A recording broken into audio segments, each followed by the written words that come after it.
चलिए हम देखते हैं डिफर्ड रेवेन्यू एक्सपेंडिचर क्या होता है और इसको हम फाइनेंशियल स्टेटमेंट में कैसे दिखाते हैं। तो सबसे पहले देखते हैं डिफर्ड रेवेन्यू एक्सपेंडिचर क्या होता है।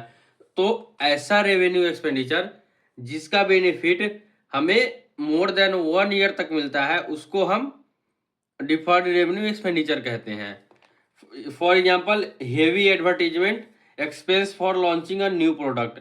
एक कोई प्रोडक्ट को लॉन्च करने के लिए हमने बहुत सारा उस पर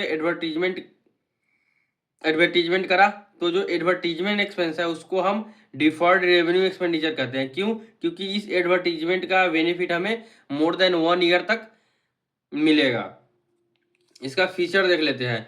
तो ये जो डिफर्ड रेवेन्यू एक्सपेंडिचर होता है इसको मोर देन 1 ईयर में हम इसको रिटर्न ऑफ करते हैं।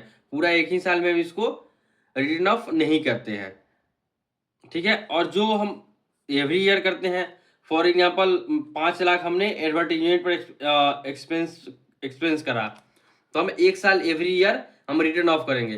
तो जो return of portion every year करेंगे हम उसको पीएनएल में दिखाएंगे, बाकी बात को हम कैरी फॉरवर्ड कर देंगे, ठीक है। हम इसका अकाउंटिंग ट्रीटमेंट देखते हैं। तो हमने क्या देखा, डिफर्ड रेवेन्यू एक्सपेंडिचर इसको मोर देन 1 ईयर में दिखाते हैं। तो जो रिटर्न ऑफ पोर्शन होगा एवरी ईयर उसको हम पीएनएल अकाउंट में डेबिट करेंगे, और जो अनरिटर्न ऑफ पोर्शन होगा उसको हम बैलेंस शीट में असेट साइड दिखाते हैं। इसको हम प्रेजेंटेशन देख लेते हैं।